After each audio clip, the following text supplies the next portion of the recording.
What's up people, am I visible and audible? पहले एक बार जल्दी से बता दो। हाँ हाँ बता रहा हूँ। अरे यार, I don't know why but my streaming software stopped working and because of that I was unable to come live. वाह, मेरा यूट्यूब मुझे ही मेरा नोटिफिकेशन दे रहा है कि भाई तू लाइव आया है, देख ले। What's up Tara, what's up Isha, how are you? आप सब लोगों को बहुत बहुत प्रणाम। Let everyone come please. आप सब लोग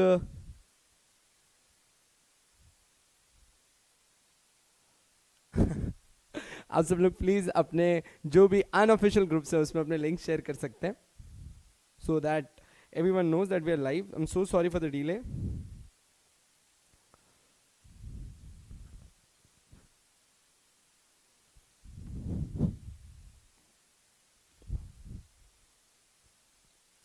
अब लग रहा है ना मुझे भाई कि फ्लर्ट करते करते पास भी हो गए तुम लोग।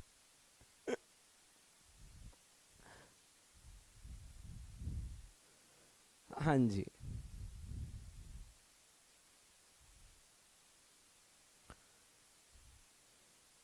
क्या हाल चाल भाई लोग, कैसे हो? मतलब आज तो मतलब अलग ही हो रहा होगा ना। टे टे टे टे कैसे वाला कर रहे थे हो? कौन सा वाला तुम्हारा नया मीम चला है? Rajnandi, it's already been selected but again we would not be liking कि वो सबके बीच में ऐसे डिक्लेयर हो या कुछ भी हो। बहुत वेट किया गया। बट अच्छा, first of all before we start, many congratulations that you guys have actually scored amazing. And I think irrespective of scoring amazing or not, you guys cleared your exam. आप लोगों ने इस pandemic के time में, I think आप लोग मिसाल दे सकते हो। मतलब अपने बच्चों के साथ कभी फ्यूचर में बैठे होगे ना, तुम पढ़ क्यों नहीं रहे हो? तुमको पता है हम कब पढ़ते थे? तुम्हारे दादा आंखों में तेल डाल के पढ़ते थे। तुम्हारे पापा भैया, जब हर कोई इंसान घर के अंदर फंसा हुआ था ना, इन सब की शक्लें देख देख के पढ़ता था। तुम्हारे बाप ने यूट्यूब पे पढ़ा है भैया, यूट्यूब पे पढ़ के पास हुआ है तुम्हारा बाप। तुम्हारी माँ यूट्यूब पे पढ़ के पास हुई। बताओ अब इससे ज्यादा क्या चाहिए? मतलब यूट्यूब किस पर्पस के लिए यूज होता था, वहां से तुमने उसको किस पर्पस के लिए यूज किया है। तो आप सब लोगों को उसके लिए बहुत बहुत बधाई। एक्चुअली अब आप लोगों के पास एक बहुत ही अच्छा सेटअप है। अपन ने बेस क्लियर कर दिया भाई, ठीक है क्या? उसके बाद अभी तुम आगे ही बोल सकते हो, अरे हमारे टाइम पे जब वो पैंडेमिक चल रहा था ना, तो ये स्कूल कॉलेज नहीं होते थे कि हम जाके वहां जाके बैठ जाएं, हमें घर बैठ के पढ़ना होता था। बताना सबको, बताना। चलो,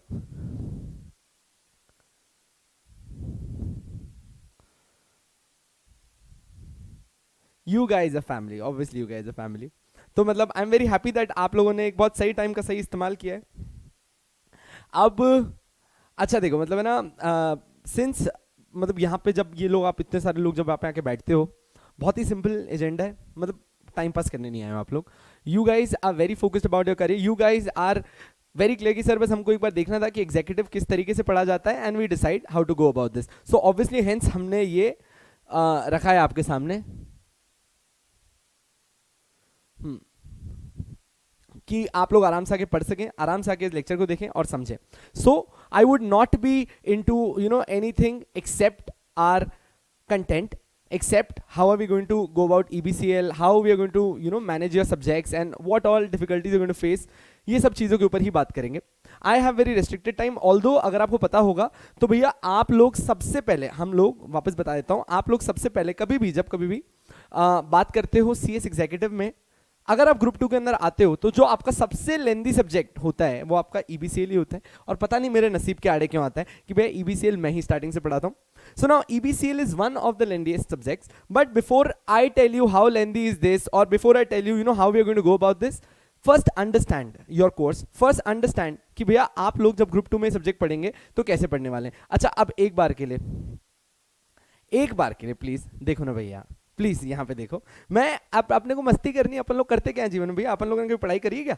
so now without any fear, without any chatting, sir आप बहुत बढ़िया लग रहे हो, सर शादी कर ली क्या, सर सिंगल हो क्या, सर कॉफी पे चलोगे क्या, फलाना ढिमकाना जो भी हो तुम्हारा, वो 11:40 से चालू करेंगे। आखिरी के 5 मिनट बाकायदा फ्लर्ट मारेंगे, पर उससे 5 मिनट पहले तक अभी अपने को थोड़ा सा ध्यान देना है। We are very limited time, we are very limited time. मेरे को सिर्फ और सिर्फ अब इसमें आपको बहुत कुछ बताना है आज के दिन में। अगर मैं नहीं बता पाया ना तो मेरे अंदर उथल पुथल हो जाएगी। तो अब चैटिंग बंद, शांति से ध्यान देना कि अपन लोग क्या करने जा रहे हैं, ठीक है क्या?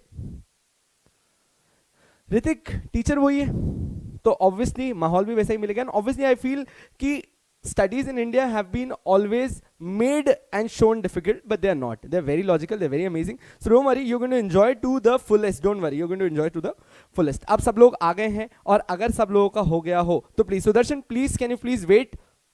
यस, सो नाउ नहीं, कोई कमेंट डिसेबल करने की जरूरत नहीं है. You guys are now on a senior level, और याद रखना जैसे जैसे आप हायर की लेवल में ऊपर बढ़ते जाओगे वैसे वैसे आपकी जिम्मेदारी बढ़ती है, डिसिप्लिन बढ़ता है. So now I would request you guys to refrain अब चैटिंग करने से. अब थोड़ा सा अपन ध्यान देते हैं. अच्छा, हंसी है, आप हंसने की इमोजीज डाल सकते हैं, प्यार है, प्यार के इमोजीज डाल सकते हैं, पर है ना बस ऐसे मत बताओ, टाइम पास नहीं करना है. अब सिर्फ इस चीज पे ध्यान देना कि मैं आपको क्या पढ़ाने वाला हूं. बिल्कुल मस्त everyone. So this is your first day of CS executive. This is your first day and this was what you were waiting for. I really wish you all the best for this upcoming journey. भगवान करे कि आप लोग जब भी जून 2021 में paper दे रहे हो, दिसंबर 2021 में पेपर दे रहे हो, आप एक ग्रुप दे रहे हो, आप दो ग्रुप दे रहे हो, आप लोग जो भी करें, I really wish कि भगवान आप लोग को सक्सेसफुल बनाए. I really wish कि आप सब लोग बहुत तरक्की करें. I really wish कि आप सब लोग जो इस एटीट्यूड को CSEET से इधर तक लाते हुए कैरी कर रहे थे वही आगे बढ़ाते जाएं. बस एक चीज का ध्यान रखना, एक चीज का बहुत जरूरी ध्यान रखना, दैट नेवर फॉरगेट कि आप लोगों ने कितनी मेहनत की थी आगे बढ़ने के लिए. हम्बल रहना, कभी भी अपना एग्रेशन मत दिखाना कि हम लोगों ने इतना पढ़ लिया, हमको इतना था. Never show your aggression, always be very humble and down to earth. With this thought and with this, let's start. So can I get a hashtag we are yes and we start? Can I get one hashtag we are yes and we start?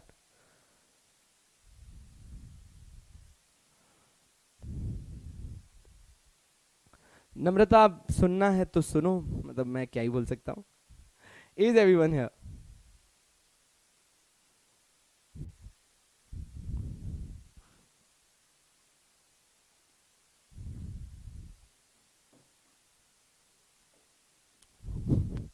चलो ठीक है. when you write this, trust me on this, I feel connected and you feel connected. Always remember, the biggest thing when you're learning is trust. वो बोला था ना, that trust is a very expensive thing. Cheap people can't afford it. So now what we are trying to say, जब आप लोग मुझसे पढ़ना start करो ना, keep trust. Just trust, and I trust you that you guys are going to clear. You trust me that I'm going to make you clear. ठीक है क्या? So now with this thought and with this idea, let's start up, guys. Now this is CS Executive. आप लोग अपनी journey के सबसे बड़ी जगह पे आ चुके हैं. याद रखना, सीएस एग्जीक्यूटिव है. सीएस एग्जीक्यूटिव आपको सबसे ज्यादा तंग भी करेगा, सीएस एग्जीक्यूटिव आपको सबसे ज्यादा नॉलेज भी देगा. और याद रखना, ये लेवल क्लियर करने के बाद अमूमन सब सीएस बन जाते हैं. ये लेवल क्लियर करने के बाद अमूमन सब सीएस बन जाते हैं. बस इस लेवल पे कहीं भी अपने निब्बा निब्बियों वाली हरकतों में मत घुस जाना. इस लेवल के अंदर कहीं भी भटक मत जाना, आपका काम खत्म. अब सीएस एग्जीक्यूटिव के अंदर आपके पास दो ग्रुप्स हैं, जिसमें मैंने आपको बताया कि ग्रुप 1 आपका post we finish up, group 2 फिर स्टार्ट होगा. उसके अलावा आपके पास आता है आपका ग्रुप 2, जो आज से शुरू हो रहा है मेरे भाइयों. सही बात है. सो नाउ ग्रुप 2 स्टार्ट हो चुका है. ग्रुप 2 स्टार्ट हो चुका है. Now while I am dealing with group 2, group 2 के अंदर आप लोग बचा दोगे 4 सब्जेक्ट्स. ग्रुप 2 के अंदर आप देते हैं 4 सब्जेक्ट्स. अब देखिए, अच्छा मैं आपको एक आइडिया बताता हूं. पहली बात, ये 8 सब्जेक्ट्स अपने में एक अलग अलग पूरी दुनिया है. जब आप कंबी लॉ की बात करते हो, अपने में पूरी दुनिया है. जब आप जय जेल के अंदर बात करते हो, वो अपने में पूरी एक दुनिया है. These are all different worlds. So now think why your institute has divided this into group 1 और group 2. People confuse and think कि सर ग्रुप 1 सीखेंगे तो ग्रुप 2 होगा, तभी तो वो 1 पे आए. ऐसा नहीं होता यार. मतलब What are you thinking? आप समझ में आ रहा है मैं क्या बोलना चाह रहा हूं? आप ये बोल रहे हो कि ग्रुप 1 पढ़ेंगे तो ग्रुप 2 आएगा. ऐसा कभी भी नहीं हो सकता. These all are entire different universes जो आप पढ़ने जा रहे हो. सर अगर ऐसा है तो इनको अलग अलग क्यों किया, ऐसा है तो इसको अलग अलग क्यों किया, आप बताइए. नहीं, आपको कसम है बताइए. बहुत सारे लोग while going to their jobs CS करना पसंद करते हैं. बहुत सारे लोग while going to their regular law colleges जो सुबह से रात तक होते हैं, वो CS करना पसंद करते हैं. तो इंस्टीट्यूट ने बोला कि यार ऑब्वियसली एक बार में 8 पेपर तैयार करना, एक बार में 8 पेपर देना एक्चुअली थोड़ा सा हैवी होगा. हम क्या करते हैं, हम ग्रुप सेग्रीगेट कर देते हैं. अगर आपको लगता है कि आप लोग के पास टाइम है, आप डिस्टेंस एजुकेशन के थ्रू हैं और आप लोग पढ़ रहे हैं, तो आप दोनों ग्रुप दीजिए. पर अगर आपको लगता है आपके पास टाइम नहीं है, तो आप आइदर ऑफ द ग्रुप दीजिए. अगर एक ग्रुप पहले पढ़ना जरूरी होता बेसिक्स क्लियर करने के लिए, तो ना आपका इंस्टीट्यूट आपको बोलता कि please opt for group 1 first and then group 2.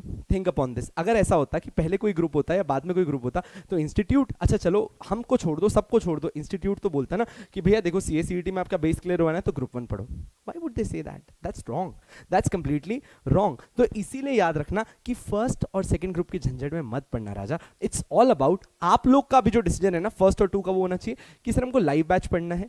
Live batch है तो हम ग्रुप 2 से पहले पढ़ लेंगे. How does that matter? कोई बच्चा मुझे मैसेज करता है कि sir do you know accounts कितना टफ होता है, एफएम कितना टफ होता है, मैं पहले फर्स्ट ही दूंगा. अरे मेरे बेटे, फर्स्ट ग्रुप देके सेकंड ग्रुप नहीं देगा क्या? तू इंस्टीट्यूट को ऐसा बोलेगा या I am semi qualified?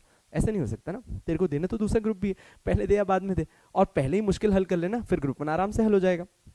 So now do not fair about group 2 और ग्रुप 1. और मैं आज क्यों ऐसा बोल रहा हूँ डू नॉट फेयर? 4 महीने बाद मैं ग्रुप 1 पढ़ा रहा हूँ यार, पहले आके 4 महीने बाद ग्रुप 1 पढ़ा रहा हूँ.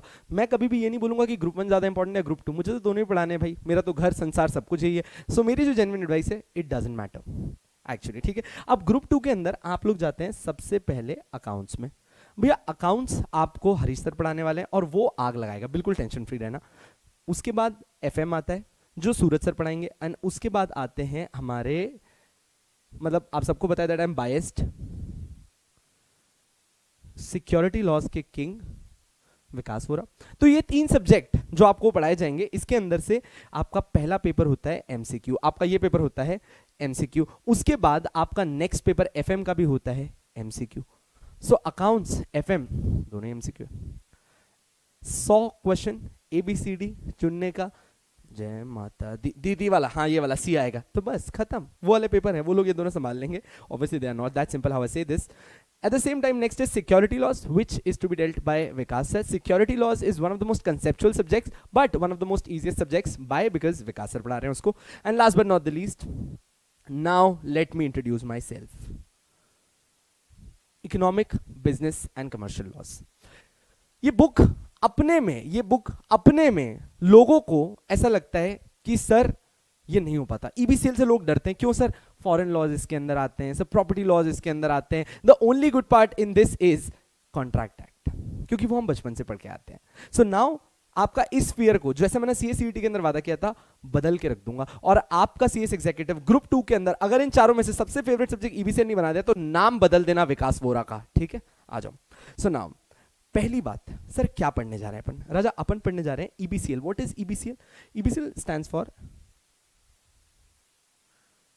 Economic, business and commercial laws.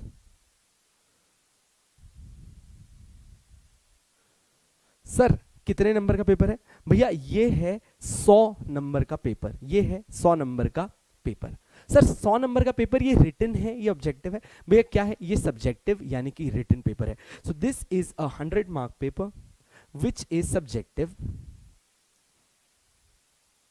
Sir इसमें पासिंग करने के लिए कितना चाहिए होता है? याद रखना, सीएस के अंदर आपको एक इंडिविजुअल पेपर पास करने के लिए 40 मार्क्स चाहिए होते हैं और आपको पूरे ग्रुप का टोटल मिला के 50 नंबर चाहिए होते हैं. पर अगर तुम 40 और 50 में अटक गए ना, ये पेन दिख रहा है, ऐसी जगह इस पे ऐसा वार करूंगा चाहे ये टूट जाए, पर तुम नहीं बचोगे अगर ये 40-50 वाले रीम में रह गए तो. मेरे साथ पढ़ रहे हो, हम ईवीसीएल में एग्जामिशन लगाएंगे. आप लोगों को अभी बोल रहा हूं कि मतलब target on the first day when you start your batch, write down on your paper, sir ये टारगेट है. और टाइम टू टाइम टारगेट को रिवाइज करेंगे. बस रिवीजन की एक ही शर्त है, रिवीजन सिर्फ ऊपर होगा, नीचे की तरफ नहीं होगा. ये जिम्मेदारी मेरी है, और अगर रिवीजन नीचे हो रहा है तो मेरी गलती है. बात खत्म. So pretty simple and good to go. Yes, it is going to stay over there. ठीक है, अब आ जाओ शांति से देखने का, आराम से. नाउ जब मैं बात करता हूं economic, business and commercial laws की, economic, business and commercial laws शायद पास होने के लिए 40 चाहिए, ग्रुप पास होने के लिए 50 चाहिए, पर अगर आगे मुझसे पढ़ना है तो एग्जामिशन चाहिए. So now before we move ahead, sir क्या है और कैसे इस बुक को बांटा गया? Raja economic, business and commercial laws क्या होते हैं? Economic, business and commercial laws बोलते हैं कि भैया पहली बात मैं आपको इकोनॉमी के बारे में बताऊंगा, मैं ऐसे लॉज बताऊंगा जो इकोनॉमी के बारे में डील करते हैं. हमने बोला भाई कौन से लॉज इकोनॉमी के बारे में डील करते हैं और कौन तेरी इकोनॉमी को मेंटेन करता है? इसने बोला देख तू अगर अपने चैप्टर 1 में जाएगा ना, मैं आरबीआई के बारे में बताऊंगा कि भैया reserve bank of India economy संभालता है. हमने कहा बस हो गया, खत्म, समाप्त, आरबीआई संभालता पैक. हमने बोला और कुछ बोलो. आईसीआई से बोला रुको जरा, थोड़ा रुको, बता रहा है ना 2 मिनट. उसके बाद हम तेरे को पढ़ाएंगे फॉरेन लॉज, उसके बाद हम तुझे पढ़ाएंगे फॉरेन लॉज. हमने कहा कौन से तरीके के फॉरेन लॉज? उसने बोला बाहर से जब देश में पैसा आता है उसको बोलते हैं फॉरेन डायरेक्ट इन्वेस्टमेंट, ये भी हमारी इकोनॉमी है तो यहां पढ़ाएंगे. हमने कहा और रुको जरा रुको. उसके बाद हम आपको पढ़ाएंगे ओडीआई। ओडीआई क्या होता है? ओवरसीज डायरेक्ट इन्वेस्टमेंट, मतलब यहां से जब पैसा बाहर जाता है तो हमने कहा ओके, तो मतलब आप ये कहना चाह रहे हैं कि सर हर वो चीज जो मेरी इकोनॉमी को हिट करती है, जैसे कि reserve bank of India RBI को कैसे संभालती है, फॉरेन डायरेक्ट इन्वेस्टमेंट्स कैसे आते हैं, यानी कि फॉरेन एक्सचेंज मैनेजमेंट कैसे होता है, ओवरसीज डायरेक्ट इन्वेस्टमेंट क्या होते हैं, ये सब कुछ कहां आएगा? तो उसने बोला कि ये सब कुछ आएगा आपके पार्ट ए में, ये सब कुछ आएगा आपके पार्ट ए में। So your EBCL which talks about, the name is economic laws, तो सबसे पहला पार्ट है आपका about economic laws and NBFC। तो आपके पार्ट ए का नाम क्या है? जो आपका सबसे पहला पार्ट है उसका नाम क्या है? economic laws and NBFC। Part A is one of the most craziest part you're going to learn, because हम इतने फॉरेन लॉस के बारे में पढ़ने वाले हैं कि तुम लोग अपने घर पे बात करोगे और जब तुमको पॉकेट मनी चाहिए होगी और पॉकेट मनी कम पड़ी तो तुम अंग्रेजों की तरह बात करोगे, दुगने लगान देना हो गया, तुम लोग पलट जाओगे, तुम सब फॉरेनर्स बन जाओगे। पार्ट ए के अंदर तुम लोग सब इस हालत में चले जाओगे, याद रहेगा क्या एकदम? So part A is about all foreign loss, foreign exchange management and NBFC. क्या होता है, कैसे होता है, बाद में पढ़ेंगे, अभी क्यों कर रहे हैं? बट द क्वेश्चन कम्स कि सर ये जो हमारे फॉरेन लॉज हैं, अगर मान लो हम दुगने लगा देने वाले बन भी गए तो कितने नंबर का आएगा? सो आपका जो पार्ट ए है इसका, ये आएगा 40 मार्क्स के लिए। कितने के लिए आएगा? 40 मार्क्स के लिए। ठीक है सर, समझ में आ गया क्या? अब इसके बाद नेक्स्ट है भैया पार्ट बी। अब देखो ये क्या बोल रहा है? Business and commercial laws. राजा, बिजनेस एंड कमर्शियल लॉज का मतलब क्या होता है? ऐसे लॉज जो आपके बिजनेस को गवर्न करते हैं, चलते वक्त आपका बिजनेस किस तरीके से डीलिंग्स करेगा उसके बारे में बताते हैं। एंड कमर्शियल लॉज मतलब बचपन से सीखते आए हो ना, Indian contract act, sales of goods act, यानी कि बिजनेस लॉज जो अपन बोलते थे। जी सर। अच्छा guys, Ranjana,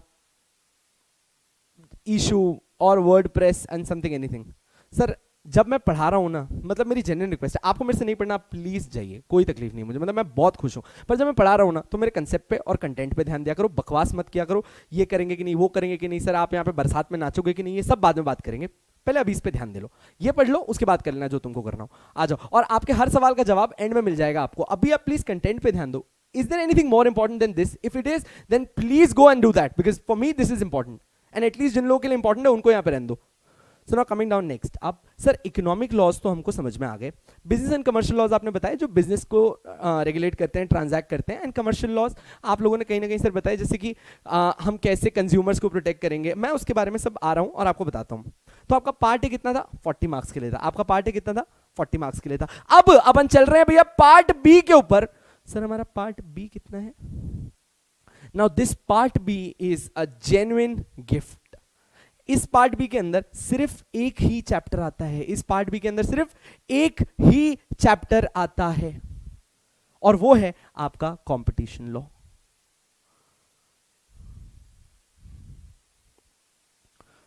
part B only talks about competition law. एकदम क्लियर, इजी टू अंडरस्टैंड है भैया? जी सर, एकदम इजी टू अंडरस्टैंड है। अच्छा सर, कंपटीशन लॉ कितने नंबर का आता है वो कौन बताएगा? मैं क्या बताता हूं ना भाई। कंपटीशन लॉ अलोन सिर्फ एक चैप्टर 25 मार्क्स के लिए आएगा, सिर्फ एक ही चैप्टर 25 नंबर के लिए आएगा। ऑब्वियसली जैसे ही अपन अपना बैच स्टार्ट करेंगे, सबसे पहले I am going to hit on competition law, and आपके 25 नंबर आपका इस जेब में जाके मैं रख देगा, 25 नंबर आपकी जेब में मैं रख दूंगा। चलो यहां तक एकदम ठीक है क्या? Part C and the last part, part C आपका लास्ट पार्ट है, जिसके अंदर अपन लोग क्या पढ़ते हैं? Business and commercial laws.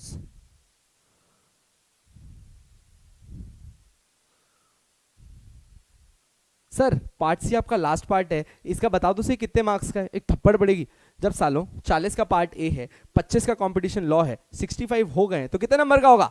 जल्दी बता दो तुम खुद ही, पार्ट सी कितने नंबर का होगा? Sir part C obviously 35 marks का होगा। सही बात है, पार्ट सी हो जाएगा आपका 35 मार्क्स का। तो अब आपका पार्ट ए बी सी तीनों मिलकर बनता है 100 नंबर का ईबीसीएल। सर पार्ट सी के अंदर अपन लोग क्या पढ़ने वाले? बेटा पार्ट सी के अंदर आप लोग 3 चैप्टर पढ़ेंगे कंज्यूमर लॉस के मुकाबले, कि कंज्यूमर्स को कैसे प्रोटेक्ट किया जाता है, जैसे कि कंज्यूमर्स को प्रोटेक्शन देने के लिए कंज्यूमर प्रोटेक्शन एक्ट 2019 है सर, असेंशियल कमोडिटीज एक्ट है सर, और कौन से लॉज है, लीगल मेट्रोलॉजी एक्ट है, ये सब कंज्यूमर्स को प्रोटेक्ट करने के लिए होते हैं। Very good. Now post this आपने कंज्यूमर लॉज देख लिए, कंज्यूमर लॉज के साथ आपको दिए गए हैं property law. Sir property laws में अपन कितने चैप्टर पढ़ेंगे बेटा? प्रॉपर्टी लॉ के अंदर आप लोग 2 चैप्टर पढ़ेंगे, जिसके अंदर आपका रियल एस्टेट एक्ट आएगा and transfer of property act आएगा। सर क्या बोला आपने? वापस बोलना, इसको सुन के किक आई। क्या बोला? वापस बोलना। टोपा। सर वापस बोलो, वापस बोलो, थोड़ा किक आया। टोपा, ट्रांसफर ऑफ प्रॉपर्टी एक्ट। तो ओ मेरी जान, ओ मेरी जान, ना हो परेशान, आज हम लोग पढ़ने वाले हैं about transfer of property act 1882, जिसको सुन के तुमको किक आई ना, वही पढ़ेंगे आज। बट बिफोर दैट 1 मिनट का छोटा सा और काम है, वो खत्म कर लेते हैं। सो कंज्यूमर लॉज हो गए, प्रॉपर्टी लॉज हो गए। आ जाओ भैया, इसके बाद आपको एंटी करप्शन लॉज पढ़ने हैं इसमें।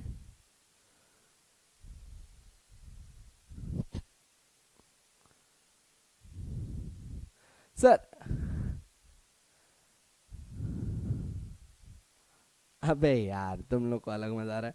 उसके बाद एंटी करप्शन लॉज पढ़ने हैं एंड लास्ट आपको इसमें बिजनेस लॉज पढ़ने हैं। सर बिजनेस लॉज क्या होते हैं बताओगे क्या? Please please request. तो यस, बिजनेस लॉज के अंदर आप लोग पढ़ेंगे contract act, specific relief act, sales of goods act, negotiable instrument act, ये सारी चीजें अपन बिजनेस लॉज में पढ़ेंगे।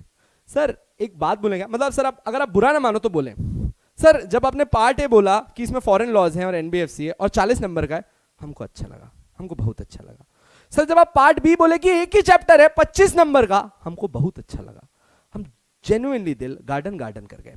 पर सर जब तुम पार्ट सी 3, 5, 7 ऐसे करके सर इतना चैप्टर दिया और खाली 35 नंबर दिया, मेरे को इतना छोटा दिया, यही ईबीसीएल का लास्ट पार्ट जो सबसे बड़ा दुख देता है कि ये सबसे बड़ा पार्ट है पर एक कम नंबर लेके आता है, और बाकी वाले दोनों पार्ट्स थोड़े छोटे पार्ट्स हैं पर काफी ज्यादा नंबर लेके आ जाते हैं। सो दिस हैपेंस, ठीक है क्या एकदम? तो बोलो भाई, क्या सबको समझ में आया कि अपन अपनी बुक के अंदर क्या पढ़ने वाले हैं about economic, business and commercial laws के अंदर? अच्छा, अब क्योंकि अभी डेमो चल रहा है, मैं नहीं चाहता कि मैं बैठ के इन चीजों में हवाबाजी करूं कि what is law, what is this and that. मेरे को इसके ऊपर नहीं करना, मुझे आप लोग को समझाना है कि how we teach. So now I am not rushing on कि भैया लॉ क्या होता है, एक ड्राफ्ट बिल होता है, प्रपोज करते हैं, दोनों हाउस में पास होता है, मना कर दिया तो वापस पूछते हैं, दोनों ने हाँ कर दिया तो प्रेसिडेंट हाँ बोलता है। इन चीजों पे मैं not going to waste time. We are going to start up with your Transfer of Property Act 1882. So is everyone ready and well introduced with their subject? मेरे बारे में आप थोड़ा बहुत जानती हो, ज्यादा जानने की जरूरत नहीं है। क्या बोलते हैं, मैं दिल में आता हूं। ठीक है चलो, everyone's ready?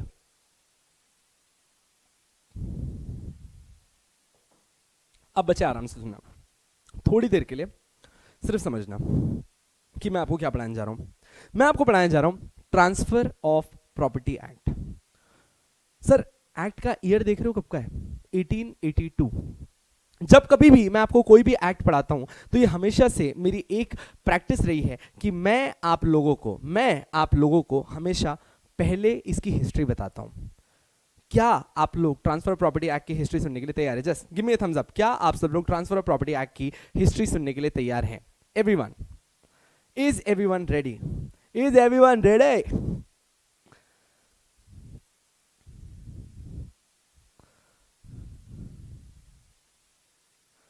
सर आप गलत फील्ड में आ गए, why you don't try modeling? Ritika shut up।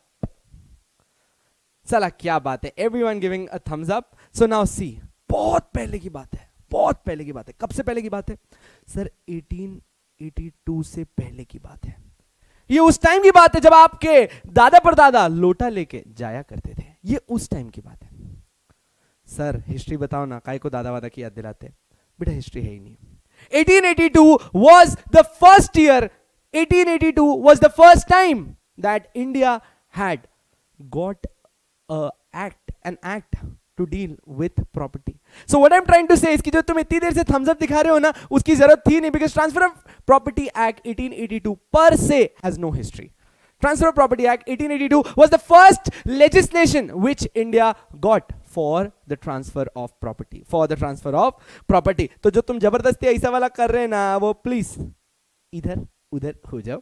Now let's see, so 1882 was the first year, there is no history behind this. Sir पर एक सेकंड सर, आपको क्या दिखता है, हम लोग क्या गेले हैं क्या? अभी अभी जस्ट सीएसीईटी क्लियर किया है, अभी अभी जस्ट ऑन पेपर है, चाहिए तो मार्कशीट भेजते आपको।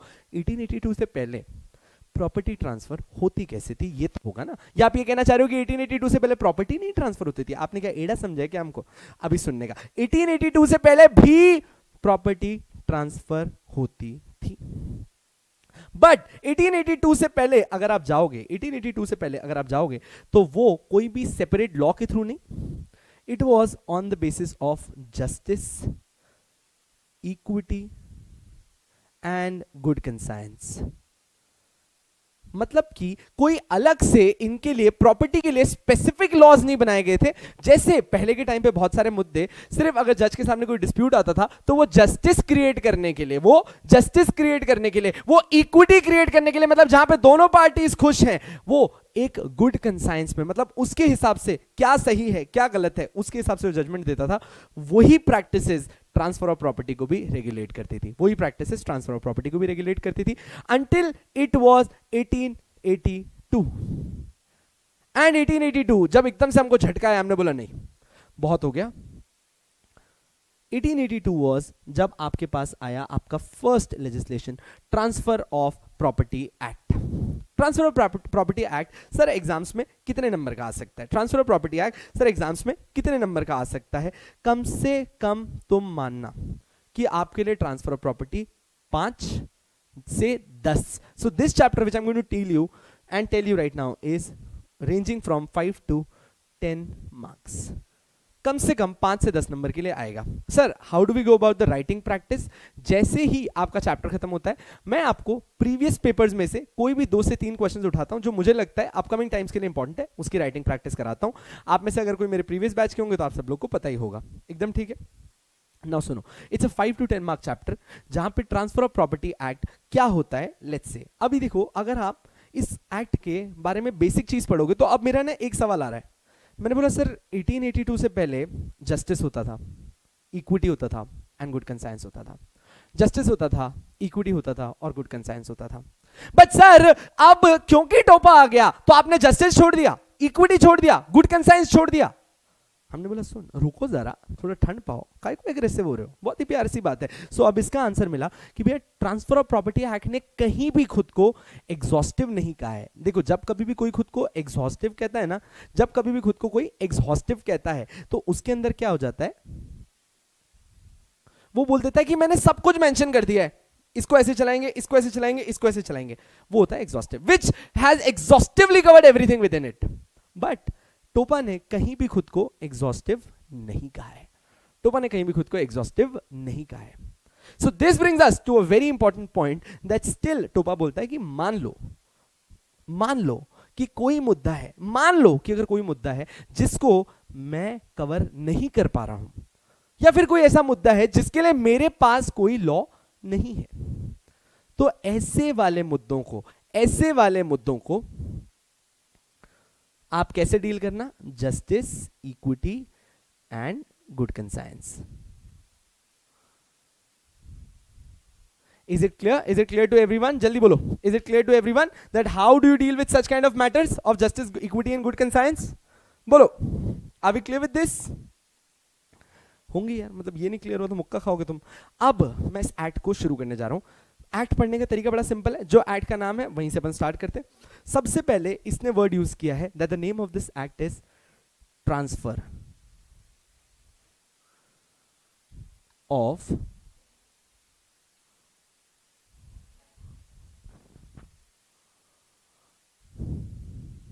Property act. 1882 का लॉजिक आपके पास आ चुका है। Now when I say transfer of property, it's really important to understand the applicability of this act. यानी कि अब मैं आपको सेक्शन 1, 2, 3 के बीच में खिलाने वाला हूं कुछ देर के लिए। आराम से सुनना और समझना, जो चार्ट बना रहा हूं वो लिख लेना, so now when you say it's transfer, sir what kind of transfers are included? हमको प्रॉपर्टी के बारे में तो पढ़ना ही नहीं, that what is movable, what is immovable, ये बाद में देखेंगे। Sir the word here used is transfer. The word here used is transfer. Now what sir is a transfer? अब देखो दो तरीके के ट्रांसफर होते हैं, दो तरीके के ट्रांसफर होते हैं.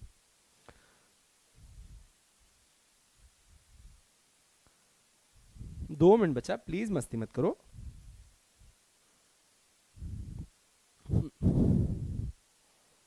हाँ जी, दो तरीके के ट्रांसफर्स होते हैं. सर कौन से तरीके के ट्रांसफर्स होते हैं भैया? एक होता है by the act of parties, एक होता है by the act of parties. यानी कि जब एक ऐसी हरकत होती है, एक होता है by the act of parties, मतलब जब दो लोग इच्छा से ट्रांसफर करते हैं. I voluntarily wish to sell my property to someone else. This is my act. तो ये कौन से तरीके का ट्रांसफर कहलाएगा? By the act of parties. ये मेरे एक्ट से हुआ है, that's why it is called by the act of parties. Sir ये तो समझ में आ गया. तो दूसरा वाला एरो क्यों बनाया? दूसरा होता है by operation of law.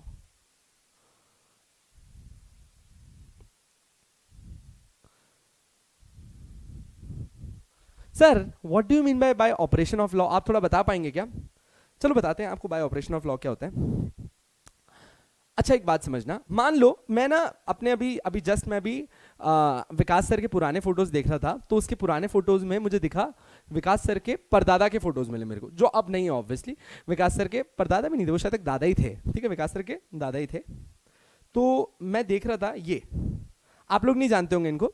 तो अब अगर आप इस आदमी को देखो, no one needs to write दादाजी का नाम, डेजिग्नेशन कुछ लिखने की जरूरत नहीं है, बट ये विकास सर के प्यारे दादाजी. अब समझना, अब सुनो सुनो सुनो. दादाजी एक पार्टी में डांस कर रहे थे. ठीक है, अचानक से वहां पे कोई गुंडे आए.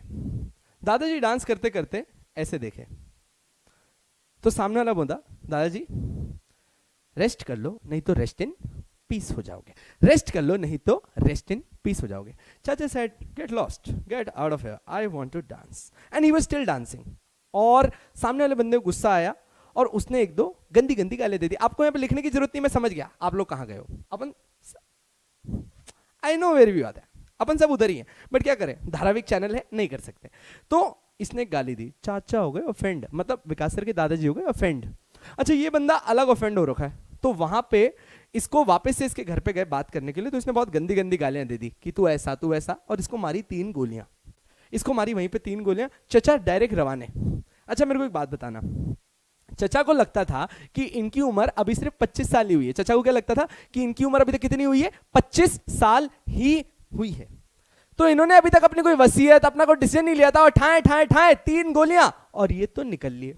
अच्छा मेरे को एक बात बताओ, चाचा रिच थे, ऑब्वियसली इनके सरने में वोरा लगता है, रिच तो होंगे ही. भैया चाचा के पास है गजब गजब पैसा, और मतलब अलग लेवल पैसा है. अब मेरे को एक बात बताओ, वो मर गए, उनके पास उस टाइम पे Vikas sir's grandfather had 9 lands in Pune.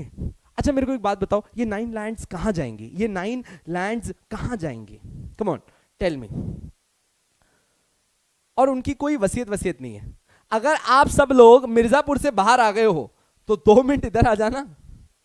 हाँ, ये 9 लैंड्स कहां जाएंगी? कैसे ट्रांसफर करोगे इसको? सर ये ट्रांसफर नहीं होंगी. अब सर क्या हो गया कि आकस्मिक मृत्यु है, he died, there has been no formal statement by him कि ये प्रॉपर्टी किसके पास जानी चाहिए. तो सर ये बाय ऑपरेशन ऑफ लॉ, ये बाय ऑपरेशन ऑफ लॉ. बेटा ये विकास सर के दादाजी थे, बीच में उसका पिताजी भी है, डायरेक्ट विकास सर के पास क्यों आएगी? But what we are trying to say, sir ये बाय ऑपरेशन ऑफ लॉ जो भी उनके नेक्स्ट लीगल एयर होंगे उनके पास चली जाएगी. पर क्योंकि सर उन्होंने कोई वसीयत नहीं लिखी है, तो बाय ऑपरेशन ऑफ लॉ जो भी, अब मान लीजिए कि अगर दादाजी गए और उनकी वाइफ है, तो ये प्रॉपर्टी कहां चली जाएगी? सर उनकी वाइफ के पास चली जाएगी, और उसी तरीके से ये आगे से आगे चलती रहेगी. एकदम ठीक है. इसको आप बोलते हो बाय ऑपरेशन ऑफ लॉ, जहां पे आपको कोई भी डॉक्यूमेंटेशन कुछ भी कुछ जरूरत नहीं होती, और ये आपके हाथ में नहीं होता. चचा के हाथ में था क्या मरना? नहीं ना, he died and the property shifted. अब हमने पूछा कि क्या ट्रांसफर ऑफ प्रॉपर्टी एक्ट, हमने पूछा कि क्या transfer of property act by operation of law पे लग सकता है. तो टोपा बोला इधर आ, मेरी बात सुन बेटा, इधर आ. मैं क्यों यहां पे लगूं? इच्छा से ट्रांसफर किया? नहीं। कुछ लिखित में दिया? नहीं। कुछ पैसा वैसा ले रहे हो एक दूसरे से? नहीं। अबे तो जब कॉन्ट्रैक्ट नहीं है, इच्छा से ट्रांसफर नहीं किया, तू जिंदा नहीं है, तो मेरे को क्यों बीच में लेके आ रहा है? And transfer of properties act कि मैं बाय ऑपरेशन ऑफ लॉ पे नहीं लगूंगा, जिसको अब मैं पिंक मार्क कर रहा हूं, दे सेड कि मैं इसके ऊपर अप्लाई नहीं होता. सो when I say transfer it would never mean, when I say transfer it would never mean any transfer by operation of law. मतलब मेरा ट्रांसफर ऑफ प्रॉपर्टी एक्ट कोई भी ऐसी मृत्यु के समय पे प्रॉपर्टी अगर नीचे चली जाती है उसके ऊपर नहीं आता है. इसके लिए अलग एक्ट है, जैसे कि सक्सेशन एक्ट, इनहेरिटेंस लॉज, जैसी जात जैसे आपके लॉज, सबके अपने पास अपने अपने पर्सनल लॉज है. तो ये जो ऑपरेशन ऑफ लॉ है ना, इसमें हम लोग बीच में नहीं आते. ये गवर्न होता है जिस भी प्रांत में, मतलब जिस भी कास्ट से आप आ रहे हैं, अपने पर्सनल लॉज में. हम बीच में नहीं आएंगे. Are we clear? बोलो, यहां पे एकदम क्लियर है क्या? हाँ, आप लोग सेटलमेंट कर लेना. नहीं, बहुत ही बढ़िया. चलिए Gita, it's not important and it's not necessary कि हिंदू सक्सेशन एक्ट ही हो. If the parties are Muslim they might change. So this is not the correct answer over here. As per your personal laws is the answer. तो जब कभी भी आप operation of law में आते हैं, this is dealt by your personal laws. ठीक है, बट जनरली टीचर्स पढ़ाते पढ़ाते हिंदू सक्सेशन बोल देते हैं, but that's not right. That's not right. It is as per their personal laws. Everyone's clear? I am very happy. Now come down next. Sir ये तो समझ में आ गया कि कहां पे एप्लीकेबल नहीं होता. सर क्या आप हमको बताना चाहते हो what is by the act of parties? अब देखो, एक्ट ऑफ पार्टीज में क्या होता है. एक्ट ऑफ पार्टीज समझना, बहुत ही प्यार से डायरेक्ट दिल में उतारूंगा, एकदम प्यार से ध्यान से सुनना, नोट्स बनाते हुए चलना. Sir by the act of parties में क्या बोलता है? ये बोलता है, भैया मान लीजिए, अच्छा देखो, एक्ट ऑफ पार्टीज का मतलब है जहां पे आपने आगे बढ़ के, एक्ट ऑफ पार्टीज का मतलब है आपने बोला यस, वेरी गुड. अब आपने बोला एक्ट ऑफ पार्टीज का मतलब है सर जहां पे पार्टीज ने अपनी इच्छा से कुछ किया. पार्टीज ने अपनी इच्छा से कुछ किया. Now before I tell you this, I want to help you out with two words. देखो, दो स्टेटमेंट्स होते हैं, दो तरीके के डॉक्यूमेंट्स होते हैं. एक होता है टेस्टामेंट्री, एक होता है टेस्टामेंट्री इंस्ट्रूमेंट. एक होता है टेस्टामेंट्री इंस्ट्रूमेंट और दूसरा होता है नॉन टेस्टामेंट्री इंस्ट्रूमेंट.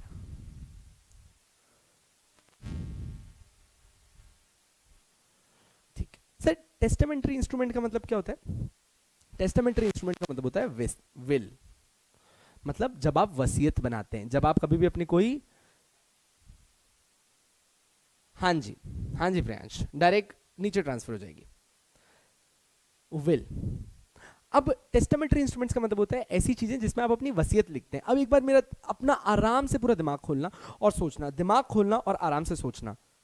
टेस्टामेंट्री में जब आप विल बनाते हो बेटा, जब आप विल बनाते हो तो आप लिखते हो मेरे जाने के बाद. अब मान लो कि आज अपने विकास सर के, चलो विकास सर अपनी विल बना रहे हैं, विकास सर कह रहे हैं मैं विल बना रहा हूं, मेरे पास मेरे 2 प्रॉपर्टीज हैं केपी में, वो मेरी वाइफ, नहीं वाइफ को मत देना, बहुत मारा है जिसने मेरे को, बहुत दुख पे रिपीट, वो मेरे दोस्त चिराग को दे देना. ठीक है. उसके बाद मेरे 2 कार हैं, वो मेरी वाइफ, नहीं परसों भी बहुत मारा था, वो कार भी चिराग को दे देना, अच्छा आदमी है. उसके बाद मेरे पुराने फटे पुराने कपड़े क्लोथ्स हैं, वो आप गरीबों में दान कर देना. अच्छा, अब ये जो ये आदमी बना रहा है, वो ये जो आदमी बना रहा है, इसको आप बोलते हो विल. इसको आप क्या बोलते हो? विल. प्रॉपर्ली लिखा हुआ है. अच्छा पर एक बात बताओ, क्या विकास सर मेरे को बोल सकते हैं ही आओ तनिक ही आओ? आप इसको ऐसे समझिएगा, कारण मैं सब कुछ आपके नाम पे कर रहा हूं मेरे जाने के बाद, इसके लिए मेरे को आज चिराग 1 करोड़ रुपए जमा करा दे. बोलो ऐसा कर सकते हैं कि वो मेरे साथ? बोलो क्या ये बंदा मेरे साथ ऐसा कर सकता है कि मेरे से अभी 1 करोड़ रुपए ले ले? क्या ये बंदा ऐसा कर सकता है कि मेरे से अभी 1 करोड़ रुपए ले ले और बोले कि वसीयत में तेरा नाम लिखा रहेगा बेटा, 1 करोड़ दे दे? नाउ आप सबके दिमाग में आएगा कि नहीं सर ऐसा थोड़ी होता है, you can't do that, this is not going to happen.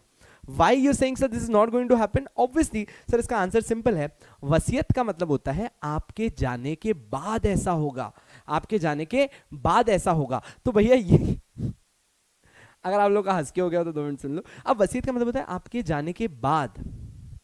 तो अब सुनना, ट्रांसफर ऑफ प्रॉपर्टी एक्ट ने बोला कि भैया मैं कोई भी टेस्टामेंट्री इंस्ट्रूमेंट पे भी एप्लीकेबल नहीं होता हूं, मैं कोई भी टेस्टामेंट्री इंस्ट्रूमेंट्स पे भी एप्लीकेबल नहीं होता।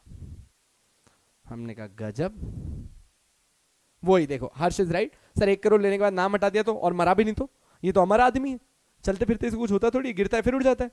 तो अब सर वापस आ जाते हैं, आपने बोला कि सर जो by the act of parties होता है उसमें एक ट्रांसफर होता है जिसको आप बोलते हो टेस्टामेंट्री। सर टेस्टामेंट्री का मतलब क्या होता है? मतलब वसीयत। टेस्टामेंट्री का मतलब क्या होता है? वसीयत। और आपका ये जो एक्ट है वो इस पे भी एप्लीकेबल नहीं होता है। मतलब कि अगर कोई वसीयत बना के जा रहा है तो भी हम नहीं आएंगे। वसीयत जब बन जाती है तो उस पे लगता है Indian succession act. Indian succession act. Very good यार गाइस, यहां तक एकदम क्लियर है? चलिए यहां तक क्लियर, बोलो bye act of parties and bye operation of law. अब आता है सर कि इसकी एप्लीकेबिलिटी कहां है। आपने इतनी देर से बता दिया कि कहां एप्लीकेबल नहीं होता है, अब आप हमको सिखाओ इसकी एप्लीकेबिलिटी। याद रखना कि इस एक्ट ने बोला है कि मैं सिर्फ इंटरवाइवोस ट्रांसफर पे लगता हूं। मैं सिर्फ किस पे लगता हूं? Inter vivos. Sir what is inter vivos? Inter vivos का मतलब होता है, इंटरवाइवस का मतलब होता है बिटवीन, वेरी गुड यार, बिटवीन टू लिविंग पर्संस। लिख लो, बिटवीन टू लिविंग पर्संस। बोलो भाई, क्या यहां तक सब मेरे को समझ में आ रहा है? Is everyone with me? तो सर आप इतनी देर से हमको यह सिखाना चाह रहे थे कि ट्रांसफर ऑफ प्रॉपर्टी एक्ट में जो वर्ड ट्रांसफर है वो सिर्फ और सिर्फ अप्लाई होता है दो जीवित व्यक्तियों के बीच में, दो जीवित व्यक्तियों के बीच में, जब वो अपनी इच्छा से प्रॉपर्टी ट्रांसफर करते हैं, जब वो अपनी इच्छा से प्रॉपर्टी ट्रांसफर करते हैं। बोलो समझ में आया यहां पे? वेरी गुड यार। So now it this act, जिसको मैं ग्रीन मार्क कर रहा हूं, सिर्फ इतना पर राजा, क्या आपको इसकी नॉन एप्लीकेबिलिटी भी सीखना जरूरी है? बहुत जरूरी है। जब अब आप वो एमसीक्यू पेपर्स नहीं दे रहे हो, अभी आपके सामने क्या करेगा, एक केस देगा जिसके अंदर ट्रांसफर ऑफ प्रॉपर्टी एक्ट लगता भी नहीं होगा। वो जान पूछ के बोलेगा a person died leaving a will behind in which he had written that 2 properties will be given to this, 2 properties will be given to this and XYZ. Now considering the provision of transfer of property act, tell that whether this is a gift, whether this is a sale, whether this is an exchange. तो यहां पे आप उठेंगे yes, as a CS हमारे कुछ जिम्मेदारियां होती हैं, हमारे हिसाब से it's a busy day, transfer of property act के हिसाब से इट इज अ सेल। आप ऐसा कुछ गोबर ना करें, इसीलिए मैं आपको सिखा रहा था कि एज ए डॉक्टर आपकी बहुत जिम्मेदारियां हैं, तो ध्यान रखिएगा कि विल और ऑपरेशन ऑफ लॉ में ट्रांसफर ऑफ प्रॉपर्टी एक्ट नहीं लगता है। कहां लगता है? It applies only in case of living person and that too inter vivos transfer. Sir थोड़ा और बताना, थोड़ा सा और बताना, मजा आ रहा है, ठीक है? आ जाओ। हाँ नहीं, पहले तुम हंस लो सालों।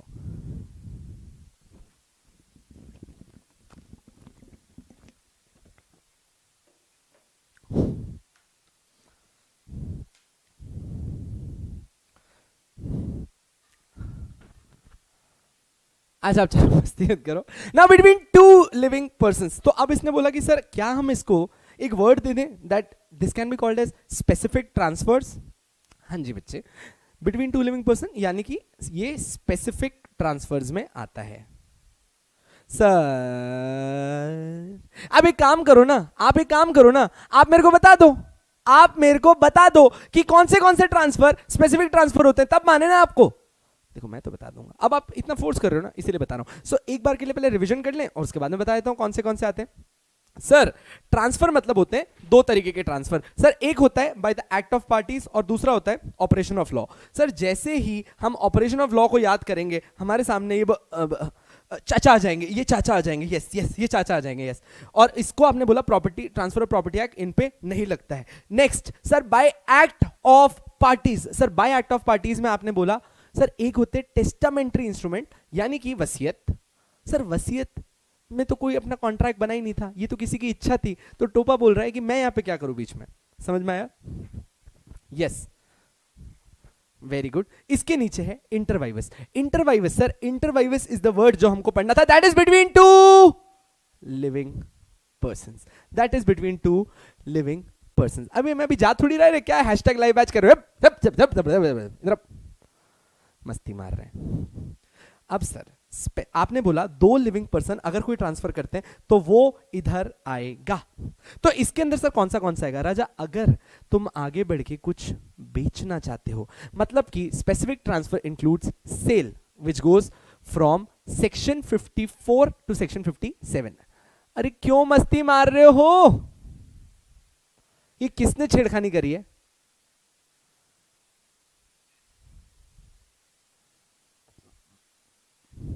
कौन है ये लोग, कहां से आते हैं, ये क्या हो रहा है?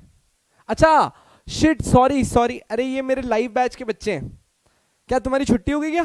अच्छा हाँ विक्कू का लेक्चर छूट गया। सज्जल साक्षी निकल, पहली फुर्सत में निकल यहां से, गाली खा जाओगे, भाग जाओ। सेक्शन 54 57 जाओ यहां से, जाओ भाग जाओ। सालों में तुम्हारे कमेंट डिसेबल कर दूंगा, तुम्हारी फीस बढ़ा दूंगा। विकास सर ने बोला था, गया उसकी 12। ए जाके विकास सर को ये फोटो भेज दो तुम लोग, हमने विकास सर के दादाजी का फोटो ढूंढ लिया है, तो जाके सर को दिखाओ। मस्त सर, ठीक है। अब जब तक दिखा के आओ मैं आ रहा हूं तुम्हारी क्लास में, जाओ। तो सर आप पहले हमको पढ़ाएंगे सेल जो आएगा सेक्शन 54 से 57। इसके बाद अपन पढ़ेंगे मॉर्गेज। चलो अब मस्ती नहीं गाइस, हम पढ़ेंगे मॉर्गेज जो आएगा सेक्शन 58 से। अरे हाँ मैंने तुम सबको पहचान लिया, जाओ ना। हाँ तुम सब बहुत प्यारे हो भाई, ये मेरा सबसे प्यारा बैच है, live batch, I love you. अरे मैं मर जाएगा तुम लोग को अगर इतने दिन देखता नहीं हूं, मेरा जी घबराता है। सेक्शन 58 टू 100 भैया सेल हो गया, सेक्शन 54 टू 57। मॉर्गेज हो गया 58 टू 100। बेटा नॉन टेस्टामेट्री इंस्ट्रूमेंट मतलब आपका कोई भी कॉन्ट्रैक्ट जिसके अंदर अपन दो लोग एक दूसरे को कोई प्रॉपर्टी बेच रहे हैं। अगर टेस्टामेट्री इंस्ट्रूमेंट का मतलब होता है वसीयत, तो नॉन टेस्टामेट्री इंस्ट्रूमेंट्स का मतलब क्या होगा? जिसके थ्रू अपन कॉन्ट्रैक्ट करते हैं। तो जैसे आज मैं कॉन्ट्रैक्ट करके आपको मेरी प्रॉपर्टी सेल करता हूं, तो इट्स अ नॉन टेस्टामेट्री इंस्ट्रूमेंट। सही बात है? चलो जाओ जाओ जाओ जाओ। सर आपने बताया एक तो हमको पढ़ना है सेल जो आएगा सेक्शन 54 से 57, फिर आप बताया कि मॉर्गेज पढ़ेंगे जो आएगा 58 टू 100। ठीक है, जाओ जाओ जाओ ऐसे। फिर पढ़ेंगे अपन लीज।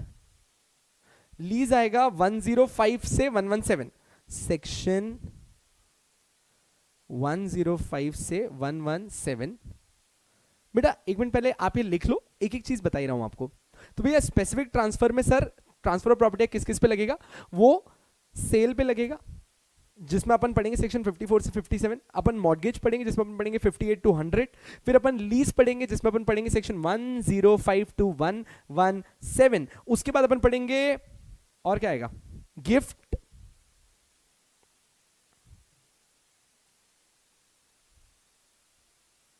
ठीक है Richa, thank you so much, जाइए यहां से, जाओ निकलो निकलो। हाँ जी, इसके बाद अपन पढ़ेंगे गिफ्ट। यार गिफ्ट चलेगा 122 सेक्शन 122 टू 129 अपन पढ़ेंगे गिफ्ट। एंड लास्ट में आएगा, नहीं नहीं ऐसे कोई सेक्शन याद करने की जरूरत नहीं, वो तो मुझे ऐसा जजन नहीं पसंद है। और इसके बाद लास्ट आता है आपका एक्शनेबल क्लेम्स। हाँ यार एक्चुअली वैसे मॉर्गेज में 104 हो जाएगा।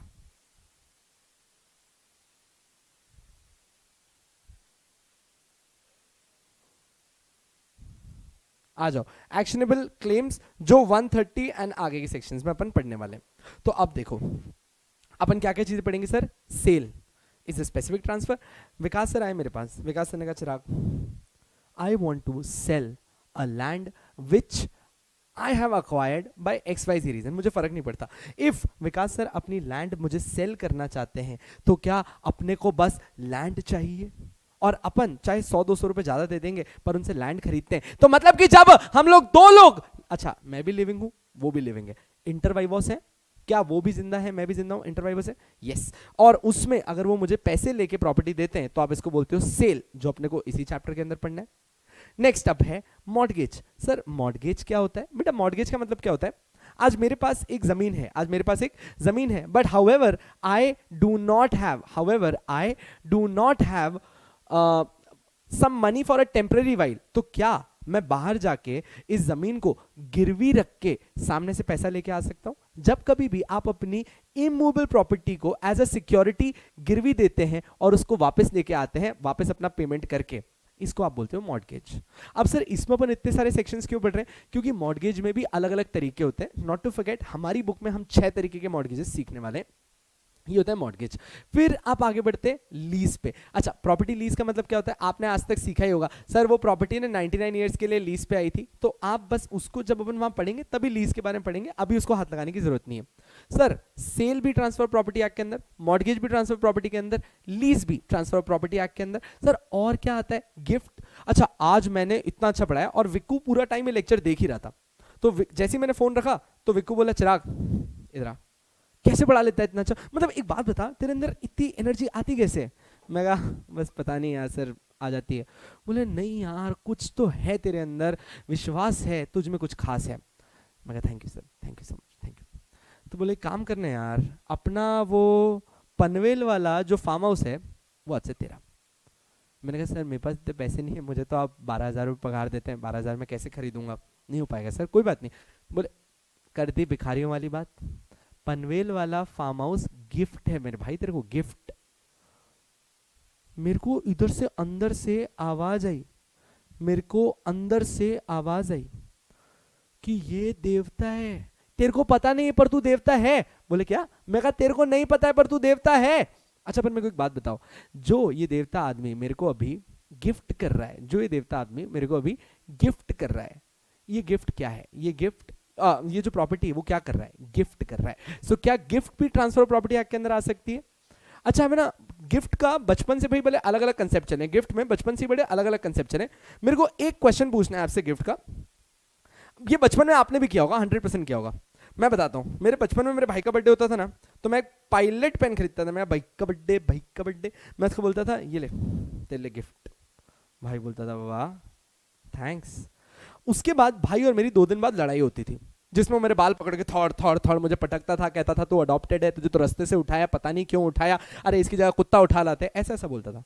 और उसी टाइम मेरे अंदर से एक आवाज आती थी, गिफ्ट रख साले, गिफ्ट रख, इधर ला मेरा गिफ्ट वापस दे। और फिर अपन अपना वही पहन लेते। उससे मैं नाक खुजा लूंगा पर मेरे भाई को नहीं दूंगा, मैं उसे गटर में फेंक दूंगा पर मैं मेरे भाई को नहीं दूंगा, मैं किचन में उससे सब्जी लाऊंगा पर मेरे भाई को नहीं दूंगा। आप सबने भी ये किया होगा अपने भाई बहनों के साथ, नहीं किया हो ना, मैं मेरा नाम बदल दूंगा। हम सब एक नंबर की भूखी जाते हैं, हम सब हैं तो इंडियंस, हम इंडियंस हैं, हम गिफ्ट देने के बाद गिनवाएंगे जरूर, ठीक है? हाँ हाँ सबने किया, मतलब इसमें आपको हंसने की भी जरूरत नहीं है, ठीक है? ये जो गिफ्ट इसीलिए हमको डर है। अभी मानो अभी मेरे को ये पनवेल वाला फार्म हाउस दिया है, भगवान की दया से अपन को देखो, भगवान की दया से सब कुछ है, इज्जत है, दौलत है, पैसा है, इतना रुतबा है, जिस फार्म हाउस पे हाथ रखो कोई ना नहीं बोल पाएगा। और मैं एकदम रेडी हो गया, मैंने कहा बस थैंक यू सर, चाबी ली, अपन स्ट्रेट निकल गए अपने फार्म हाउस पे। फार्म हाउस पे मैंने कहा कि यार इस बार थोड़ा फार्म हाउस पे अच्छा सीन करते हैं, तो फार्म हाउस पे मैं तुम्हारी भाभी के साथ गया, yet to be found, farm house also yet to be found, why are we so pessimist about it.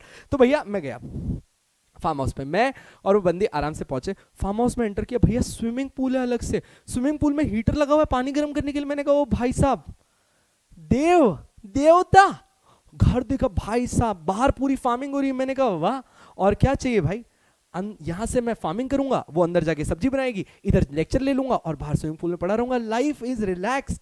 और जीवन में क्या चाहिए? अचानक से पानी में मरमेड की तरह विकास बाहर आया। आप ऐसा समझिएगा कि गलती से आपको बोल दिया था फार्म हाउस वापस चाहिए, चाबी दिला। भाभी वो रसोड़े में कौन था हमको पता है, गैस बंद करो निकलो, रवानगी चल चल चल चल चल चल चल चल चल, और निकाल दिया।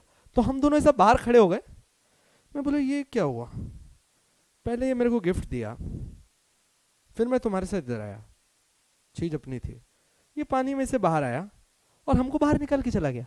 तो मतलब क्या गिफ्ट ऐसे होते हैं कि जब चाहिए वापस ले लो, ये क्या है भाई। तब यहाँ पे ट्रांसफर प्रॉपर्टी एक्ट आया, बोला हट, एक बार अगर आपने गिफ्ट दे दिया और सामने वाले बंदे ने उसको एक्सेप्ट कर लिया, वो गिफ्ट अब उसका है, वो प्रॉपर्टी अब उसकी है, आप बीच में नहीं आ सकते। तो हम विकास भैया को प्रॉपर्टी से बाहर निकल, चल निकल भाग यहाँ से, सहला पानी में आके बैठा, गंदा क्या करे पानी, तू सच सच बोल, तेरा पेट खराब था, मेरे को याद है, मैं क्लास में तेरे से मिला था, झूठ मत बोल, अगर पानी में कुछ बुबड़ू बुबड़ू किया तो बता, हम पानी साफ करवाएंगे। और निकाल दिया। And this is what is all about gift जो हम लोग पढ़ने वाले। And last are some actionable claims. Okay, I think I have took a lot of time, मैं ऑलरेडी मेरा लेक्चर सरपास कर गया हूँ। लास्ट में अपन पढ़ेंगे एक्शनेबल क्लेम्स, ऐसी चीजें जो ऐसे क्लेम्स हैं जिसके ऊपर आप एक्शन ले सकते हैं। मतलब मान लीजिए आपका कोई राइट है जो आपसे किसी ने छीन लिया, इनको आप एक्शनेबल क्लेम्स बोलते हो, मतलब इन क्लेम्स पे आप एक्शन ले सकते हो, वो हम पढ़ेंगे इसके अंदर। ऑब्वियसली मैं कल इसी से आगे बढ़ने वाला हूँ और कल अपन इसी के ऊपर डील करने वाले हैं। सो क्या आपको समझ में आया कि हम जा कहाँ रहे हैं? तो आपके लिए मैंने ना एक छोटा सा एक एग्जाम्पल रखा है, कल तक सोच के आना, कल तक सोच के आना, एक छोटा सा एग्जाम्पल है। अच्छा अब रुको। Today you are a real estate attorney. आज तुम भैया एक रियल एस्टेट सेक्टर संभाल रहे हो पूरे, मतलब रियल एस्टेट अटर्नी मतलब आप एक ब्रोकर का काम कर रहे हो। आपके सामने आई है सनी लियोनी। कौन आई है? सनी लियोनी। समझ में आ रहा है तुमको? अब अगर तुम 2 मिनट के लिए सनी को देखना और इमेजिन करना बंद करो और 1 मिनट वापस आ जाओ, 1 मिनट बस, मैं जा रहा हूं। और उसकी 3 बहनें, भगवान तू देव है रे देव, एक तो तूने सनी लियोनी भेजी, साथ में उसको 3 बहनें भी भेजी, बेस्ट। तो भैया सनी लियोनी और 3 सिस्टर्स हैं, वो आपके पास आई हैं, वो अपना पुश्तैनी घर बेचना चाहती हैं, वो अपना पुश्तैनी घर बेचना चाहती हैं। वो उनकी फैमिली में ऑलमोस्ट 100 साल से है एंड एक दूसरे में ही वो लोग उसे ट्रांसफर करते रहे। They have hired you। भाई साहब नसीब देख रहे हो तुम लोग मेरे पाँव छू सालो, तुम लोग को देख रहे हो दिन क्या मिल गया।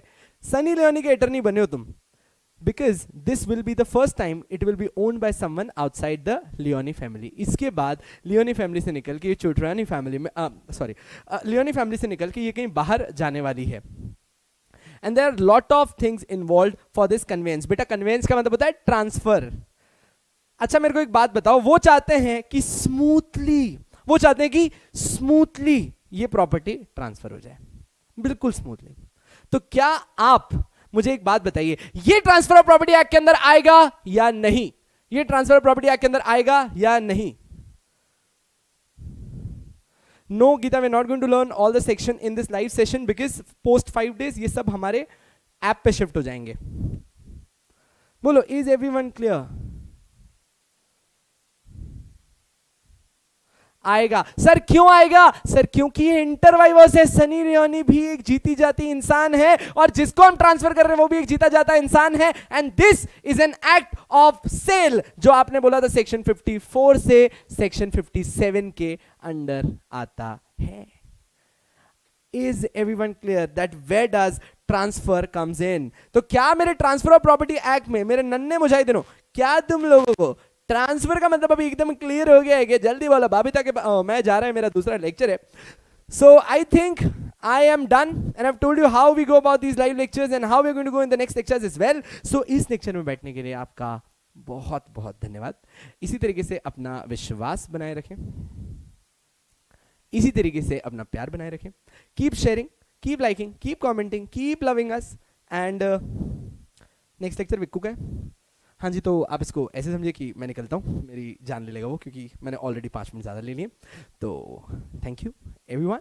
ठीक है, तो आ जाओ, कल वापस आ जाएंगे। अपने को क्या है, कल मिलते हैं वापस से।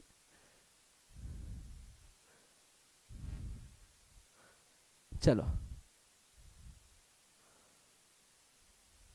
सर, अगर जबरदस्ती किसी को लेके उसको गिफ्ट बोलो, वाह बेटा वाह, वाह बेटा वाह। मतलब ये तो वही बात हो गई ना कि जबरदस्ती आके विक्कू मेरी पप्पी ले लो और बोले अब फोर्स मत करना, अब फोर्स मत करना, एक बार दे दी। अरे मतलब कैसे चलेगा ये? चलिए ठीक है सर, जनवरी वालों के लिए लाइव चलेगी क्या? Issue we are going to announce something really good for you as well. So आज के लिए इस लेक्चर में बैठने के लिए आपका बहुत बहुत धन्यवाद। फिर से मिलना होगा आपसे इसी तरीके से। Do not go anywhere. Yes academy के चैनल पे आप नेक्स्ट आ रहे हैं आपके और मेरे एकदम फेवरेट, इनके पोते विकास वोरा जी। प्लीज अच्छे से पढ़िएगा, नोट्स बनाते रहिएगा and be very active, be very regular, be very discipline. जय हिंद, जय Maharashtra. We stay at the same time for tomorrow as well, 11:45.